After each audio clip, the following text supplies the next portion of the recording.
What's up? It's your self-proclaimed cinema shogun here, and Ethan Crumbly's parents have been charged with 4 counts of involuntary manslaughter. Now, if you don't know who Ethan Crumbly is, he is the suspect involved in the Oxford High School shooting in Michigan. And while I emotionally and socially agree with this, I do see where it can be a slippery slope legally. And what I mean by that is, in this case, I agree that the parents should be charged, but what does this set the standard for going forward?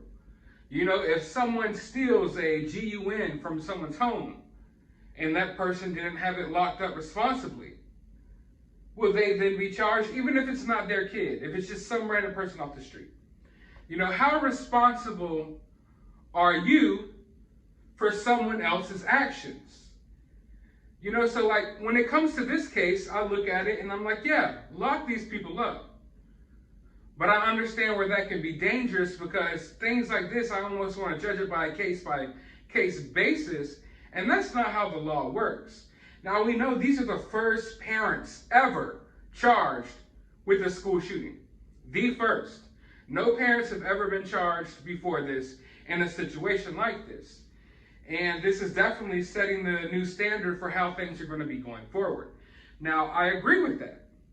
Definitely to a certain extent. Almost to the fullest extent. But I just know that there's some little, I don't know, there's room for argument there in certain cases. You know what I mean? And I'm just afraid that this will set the standard going forward, not just with incidents that happen at school, but just in other situations with people being held responsible for things that other people did. Now, they had a press conference and released a lot more information.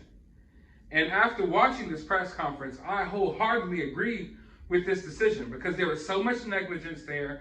There was almost an empowerment from the parents to allow this kid to do what he did, in a sense, if you ask me.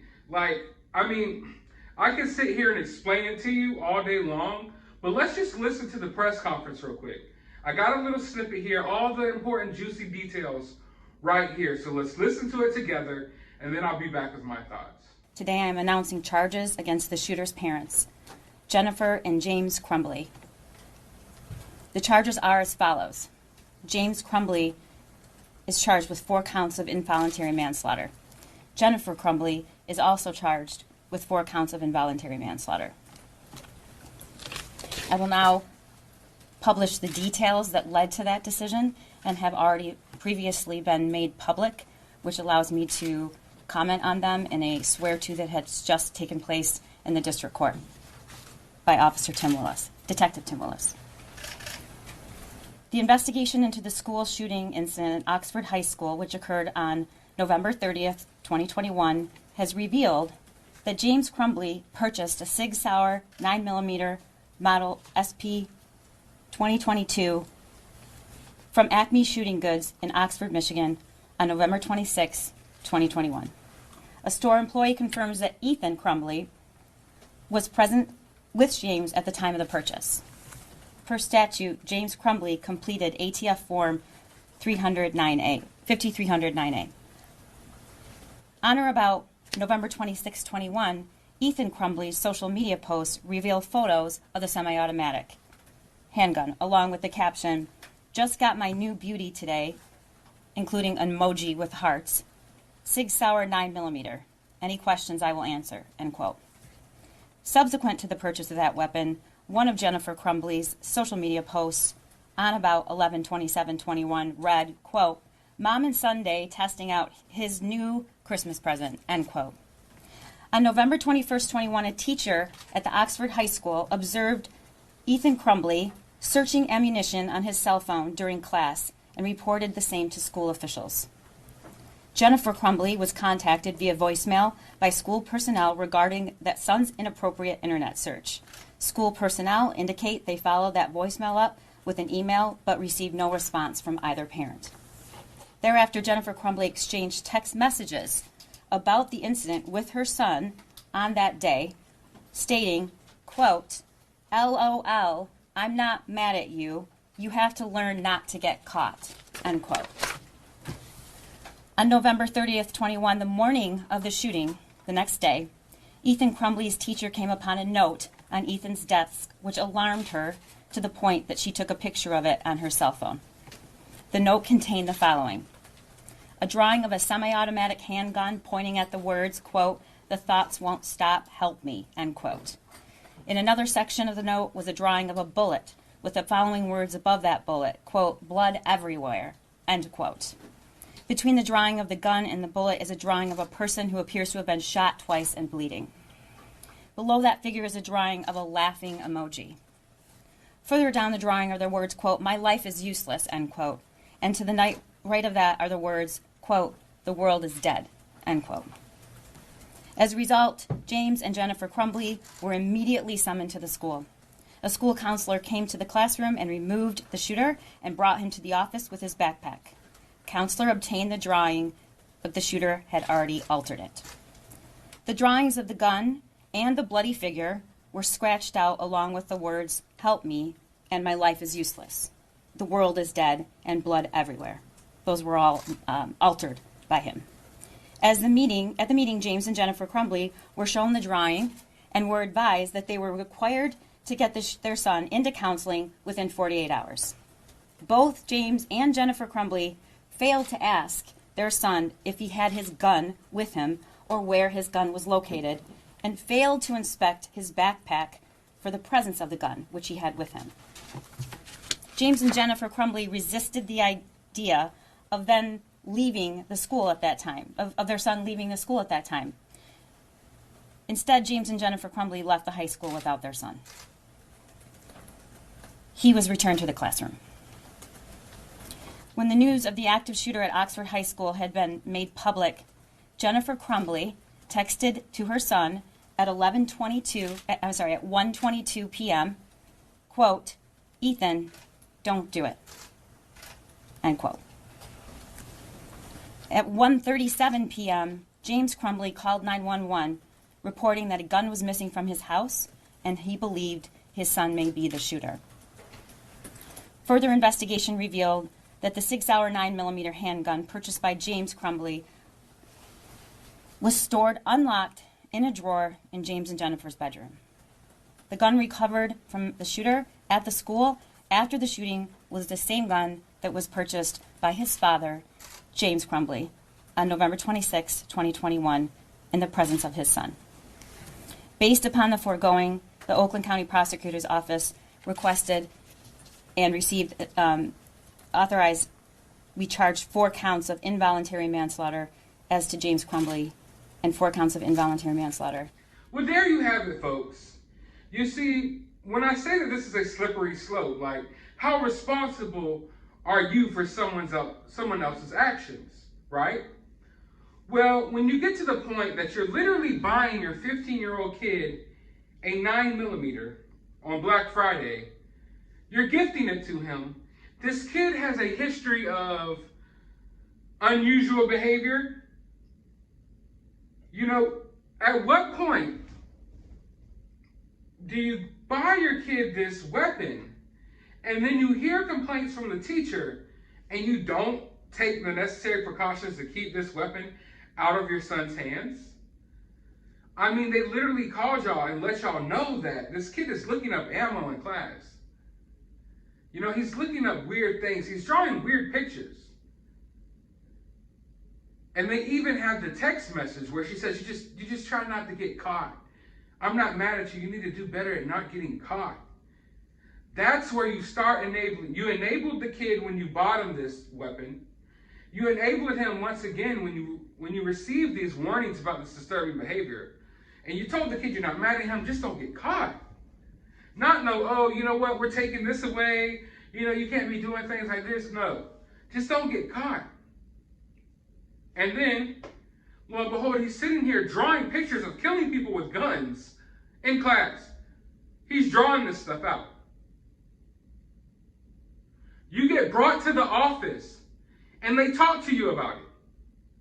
That he's literally got pictures of him killing kids. He's drawing these pictures. And y'all don't want to take him home? Y'all don't see any reason why he should go home? That's where, like I say, you enabled this situation with so many parts. Like you enabled it by buying him the weapon. You enabled it by ignoring the signs.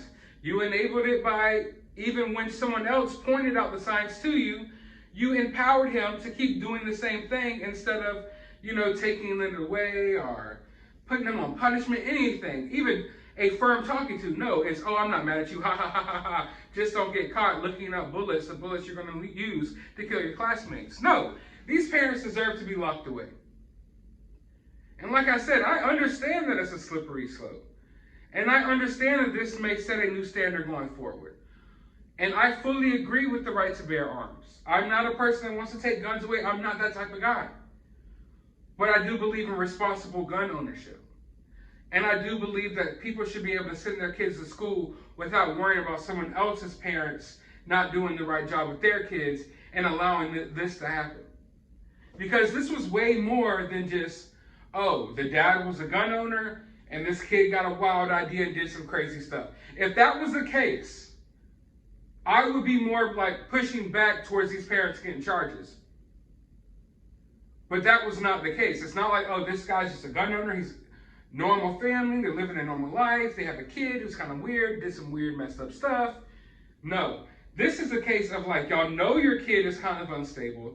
You buy your kid this weapon. You teach him how to use the weapon. You get warned that he's about to use this weapon on other kids multiple times, and you do nothing about it. He literally went to a meeting that day and was sitting at the meeting with his parents and the principal and the different school staff with a gun in his book bag. The parents knew they purchased him that weapon. Never did they think, oh, we're up here at the office. I'm sitting here looking at pictures that you drew of you talking about killing people. Maybe I should check your backpack. Now, the school should have checked the backpack too, and the school shouldn't have left it up to the parents whether this kid should have stayed or not. The school should have kicked his ass out of there. You're not coming back, period. And that needs to be a new standard going forward as well. As soon as some kid pops up and has these disturbing drawings of killing people, get their ass the hell out of there and away from normal kids. Period. I'm not going to be soft about it. I'm tired of being soft about it. And I don't want to come off as it sound like I'm ranting, but this weirdo kid, that's what he is. He's a weirdo, psycho killer kid. Get his ass out of there. I don't care if you're being bullied and someone calls you a bad name. If someone calls you a bad name and you go to class and draw pictures of you murdering people, get your ass out of there. The school should have got his ass out of there. The parents should have got his ass out of there. No one got his ass out of there. And now what happened? So yeah, in this situation, after listening to this press conference and listening to how many times the parents had all of these signs in their face and they did nothing, they are totally responsible for what happened. Especially when you read the text messages. Oh, I'm not mad at you. Try not to get caught. Especially when you see the social media post that this gun wasn't purchased as a gun to protect the household. This gun was purchased for this kid, this 15-year-old kid who was obviously unstable. There's no ifs, ands, or buts about it. This kid, not only did he look unstable, but obviously he was acting unstable as well. Certain kids did not even go to the school this day because they were already warned about this. The whole school knew something was supposedly going to go down, and it did. Nothing was done about it. Nothing. And if this is what it takes for less things like this to happen, then so be it. Parents need to understand that if you're going to have weapons, you got to keep them away from your kids because sometimes your kids are psychopath killers. You never know when you're going to pop one out. But seriously, I'm sure there was a lot of different things going on at home that caused this kid to do what he did. There's probably a lot of different things in his life, but honestly, people, sometimes we've got to stop finding those excuses and just call it what it is. Sometimes there's evil people. Sometimes there's just evil people. I'm not saying this kid wasn't going through nothing at home or not. I'm just speaking in general here. Sometimes people are just bad and they're evil. And there's no rhyme or reason as to why they are. They just are. And in a situation like this, let's call this kid what he is. He's an evil, weirdo, psycho killer monster. I don't care what he went through in his life. None of it should have led to this. So let's stop using those excuses and let's start calling these people what they are, and less of them will arise. These people, these school shooters, they keep coming up because they're viewed as misunderstood, almost heroes. That's what they're viewed as. Oh my God, you'll never know what they went through, and it caused them to act out like this. A poor kid went from being this nice, innocent kid talking about Minecraft and YouTube videos to doing this. He's a freaking monster psycho killer. Period. And I honestly feel like the longer we sit around and play these childish games, and the longer that we sit around trying to point the blame at everyone and come up with all these excuses as to why people do stuff like this, more and more people like this are going to arise. Just call it what it is. Don't be sympathetic towards it. When situations like this arise, the hell with what this kid was going through. Lock his ass up and let him know that you don't give a damn about what he went through. And then less people like this will pop up. These people keep popping up because they feel like, oh, no one cares about me. Maybe I'll do this and people are going to care. Then people will, look into what I was going through. And, oh, so, this kid does this. This kid just took the lives of 12 kids. Let's talk about how he was spanked a little too much at home. Or maybe his dad was a little rough on him when he would drink. And it's tough. Life is tough. I'm sorry. I don't have any tears to shed for that. I don't have any sympathy for anyone who does something like this. Now, if you're a kid and you're going through a rough time and you go talk to a counselor about it or, anything, I sympathize with you fully.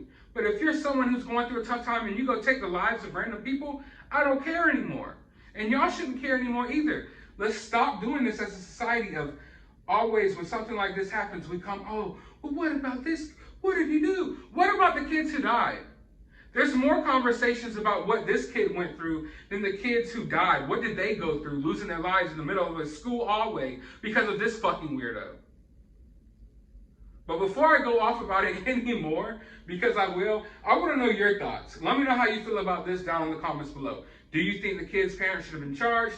Do you think they shouldn't? Do you understand what I'm saying here, how this could be a slippery slope? Like, I agree that the parents should be charged in this instance, but I just see where this could be kind of manipulated and used in the future to maybe charge people who necessarily don't deserve it. But let me know how you feel about that down in the comments below. While you're down there, hit that thumbs up button, hit that subscribe button, ring that notification bell. Go to the description of this video. I will have my CashApp. If you would kindly like to support the channel because they don't like monetizing these videos. Also, I will have a link to my other YouTube channel and my Twitter. You can subscribe and follow me over there. But as always, find some time out of your day to go watch a movie.